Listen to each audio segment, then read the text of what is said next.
نہ کر دے جس کو آپ نے گالی دی ہے. یہ بھی کبیرہ گناہوں میں شامل ہے، کبیرہ گناہوں میں شامل ہے. میرے بھائیوں، ہماری آنکھوں کے سامنے ظلم ہوتے رہتے ہیں، ہماری آنکھوں کے سامنے ظلم ہوتے رہتے ہیں. کیا کوئی آدمی ہے جو ظالم کو اس کے ظلم سے روکے؟ ہے کوئی؟ من مشى مع ظالم لیغویہ، اللہ کے نبی فرماتے ہیں جو ظالم کے ساتھ چلا اس ارادے کے ساتھ کہ ظالم کو تقویت پہنچائے، اس ارادے کے ساتھ کہ ظالم کا ساتھ دے، ظالم کو تقویت پہنچائے، فقد خرج من الاسلام، اللہ کے نبی فرماتے ہیں کہ وہ اسلام سے نکل جاتا ہے، وہ اسلام سے خارج ہو جاتا ہے. ہم غور کریں کتنے ایسے موقع ہیں جو ہم اپنے ظالم دوست کا ساتھ دیتے ہیں.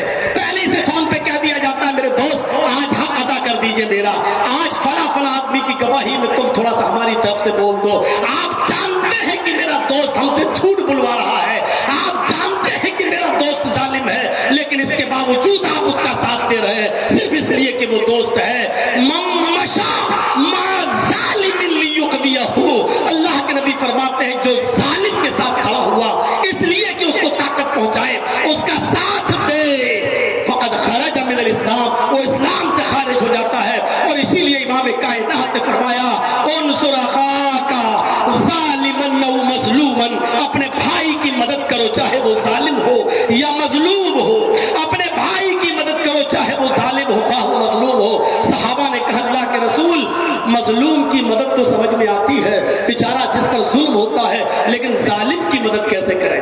ظالم کی مدد چہمانہ دارت، ظالم کی مدد کا کیا معنی ہے؟ ہم ظالم کی مدد کیسے کریں؟ تو اللہ کے نبی نے فرمایا ظالم کو اس کو ظلم کرنے سے روک تو یہی اس کی مدد ہے. چاہتا ہوں کہ ظالم کو ظلم کی سزا فوراً نہیں ملتی ہے، جیسے شخص کو بھی 2-2.5 سال کے بعد ملی، لیکن ملی 1 انچ بھی اگر کسی کی زمین پر قبضہ کیا ہے، کسی کی ماں بہن کو گالی دی ہے، کسی کو برا بھلا کہا ہے، آج ہی سے معافی تلافی کر لو، اپنے معاملات صاف کر لو. محمد رسول اللہ صلی اللہ علیہ وسلم نے انتقال سے 4 دن پہلے بھی یہی کہا تھا. جس دن آپ نے یہ کہا تھا کہ میں تمہارے درمیان 2 چیزیں چھوڑ کر جا رہا ہوں، اس سے پہلے آپ نے یہ بھی کہا تھا کہ اگر میں نے کسی کو مارا ہو تو آؤ تو مجھ سے اپنا بدلہ لے لے، اگر میں نے کسی کو تھپڑ مارا ہے تو وہ مجھے بھی مار لے، میں نے کسی کو کچھ کہا ہے تو وہ آج مجھے کچھ کہہ لے. نبی اکرم نے عوام کی عدالت میں اپنے آپ کو سامنے رکھ کر کہا تھا اگر میں نے کسی کے ساتھ کوئی برا سلوک کیا تو آج اپنا انتقام لے لے اور بدلہ لے لے. میرے پیارے ساتھیوں، یہ وہ ہستی ہے جس ہستی کے بارے میں ہم اور آپ 5 اذان کے بعد نماز کے بعد یہ دعا مانگتے ہیں، وَبَعَثْهُ مَقَامًا مَحْمُودًا، جس کو مقام محمود کے لیے جس کے ہم دعائیں کرتے رہتے ہیں.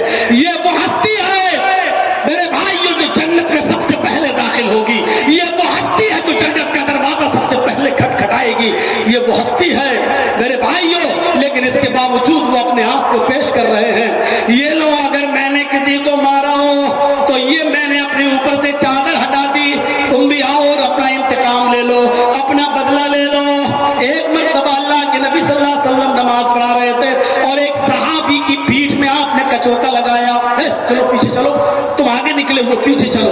اس نے کہا اللہ کے نبی آپ نے یہ لاٹھی یہ نیزہ میرے پیٹھ میں سینے میں چبویا ہے، میں انتقام لوں گا، میں بدلہ لوں گا.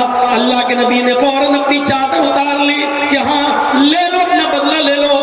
جیسے وہ قریب آیا اور اس نے پھٹ سے محمد رسول اللہ کے سینے کو چوم لیا، اس نے کہا ہاشا اللہ کے نبی میں بدلہ لوں گا، میں کیا یہ نیزہ آپ کے سینے میں چبھاؤں گا؟ کیا آپ ہم سے یہ امید رکھتے ہیں؟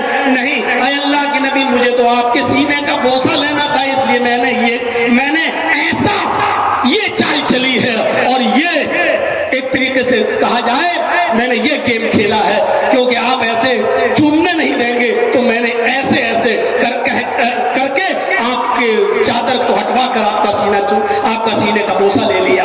تو میرے بھائیوں، بتانے کا مقصد یہ ہے کہ آپ نے چادر اتار دی، لو لو اپنا انتقام لے لو، اپنے آپ کو بدلے کے لیے پیش۔